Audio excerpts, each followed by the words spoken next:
kabiri 2021 twabonye Imana. Twari turi mu bihe bigoye, ibihe by'umubabaro, ariko Imana iraza iraturengera. Nshimiye umukozi w'Imana Papa Niyo, Imana iguha umugisha. Yagiye adufasha gusenga, atubwira ibintu tubona birasohoye.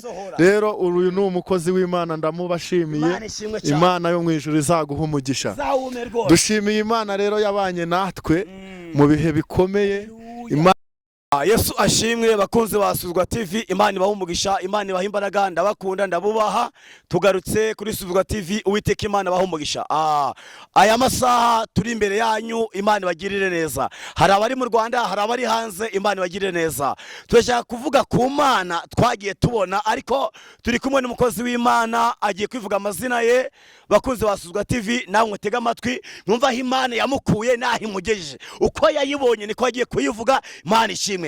Ndizera yuko agiye kuvuga Imana ze. Hari igihe umuntu aca mu bikomeye ariko akabonamo Imana. Satani akarwanya ubukwe, ariko Imana ikahaba. Imana ishimwe cyane. Bateze ikahaba, baroga ikahaba, bateze impanuka ikahaba. Twagiye tubona Imana. Imana ishimwe. Rero agiye kwivuga, yabonye Imana neza. Haleluya. Imana ishimwe cyane. Reka avuge amazina ye, avuge uko byagenze byose. Imana ibaha umugisha. Reka muri uyu mwanya, reka tumwakire mu izina rya Yesu.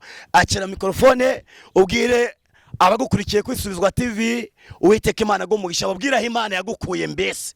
Nawe uzi neza n'ibihamya bifite hano mu rugando dufite Imana ikora. Haleluya. Haleluya. Amen. Dushimiye Imana yabanye natwe mu bihe bikomeye. Ntabwo byari byoroshye, ariko twongeye gushimira Imana. 2021 twabonye Imana. Twari turi mu bihe bigoye, ibihe by'umubabaro, ariko Imana iraza iraturengera. Mu yandi magambo, gusenga ni umubereho, gusenga ni ubuzima, gusenga ni akazi kagaragarira, amaboko y'Imana aragaragara. Imana ishimwe. Mbere ya byose rero mbanje kubasuhuza mu izina rya Yesu. Nitwa Siborurema Daniel, kandi umukozi w'Imana Imana ihagurukije usengera hano mu rugando kuri ADPR. Ndi hano mu Rwanda, hano iwacu, kandi nshimiye umukozi w'Imana Papa Niyo. Imana iguha umugisha. Yagiye adufasha gusenga Imana, atubwira ibintu tubona birasohoye. Rero uyu ni umukozi w'Imana, ndamubashimiye. Imana yo mu ijuru izaguha umugisha. Dushimiye Imana rero yabanye natwe mu bihe bikomeye. Imana inyubakira urugo.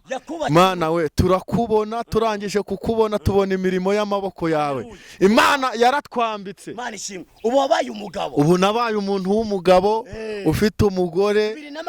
2021 ku itariki mu kwezi kwa 9 ku itariki enye niho Imana yanyereke, nibwo yankoreye ubukwe. Mbona ukuboko kw'Imana, mbona imbaraga z'Imana, mbona gukora kw'Imana. Ubu mfite umugore wanjye bwite. Imana yavuganye nako izagukorera ubukwe mbere ariko. Yego. Ukabona se inzira zari ziharira? Inzira zari ntazo, ariko hamwe no gusenga Imana. Wari kwibanga uvuganye n'Imana. Nari ndi kwibanga ry'Imana. Bivuze ngo tugenda nibanga ry'Imana. Ibanga nk'iryo Mose yagendanye. Imana iramubwira ngo Mose, genda ubwira Abisiraheli bakomeze bagende. Arangije arababwira ngo igihe muzengurukiye umusozi kirahagije. Nanjye iryo ni ryo jambo nahagurukanye. Imana irampagurutse irambwira ngo mwana wanjye, icyo navuje ndagisohoje ku buzima bwawe. Imana yo mu ijuru rero ibaha umugisha. Ndashaka kugutangariza aya masaha. Amen. Ese uyu munsi uri mu mujyi wa Kigali? Uyu munsi ntuye mu mujyi wa Kigali kubera imbaraga z'Imana. kanjye nk'umwana wakuze. Ntabwo nahavukiye. Iwacu ni mu Rwanda ariko ahantu bita Icyangugu, i Rusizi hafi na Bukavu. Imana rero igikura umuntu mu cyaro ikamuzana ikamutuza mu mujyi wa Kigali. Washatse n'umugore ari muri uyu mujyi. N'umugore wanjye turi kumwe muri uyu mujyi, kandi tuzabaho kubera Imana. Haleluya, haleluya. Dushimiye Imana rero. Namwe mwari mutakizira ko Imana ikora, iyi Mana yacu iracyakora mu izina rya Yesu. Yesu abaha umugisha, Imana ibaha umugisha mu izina rya Yesu. Amina. Ubu ni umuntu w'umugabo. Haleluya. Nawe wizere ko Imana ishobora bingahe byose. Nta kure haba Imana itakura umuntu, nta naho itageza umuntu. Ndabakunda kuri Suzwa TV. Imana ibaha umugisha. Yamukoreye ubukwe, iduciyemo, idukoresheje, iracyakora. Imana iguha umugisha. Sibo Rurema Daniel, turagukunda cyane, turakubaha. Urakoze cyane. Uwiteka Imana iguha umugisha mu izina rya Yesu. Amen, amen, amen.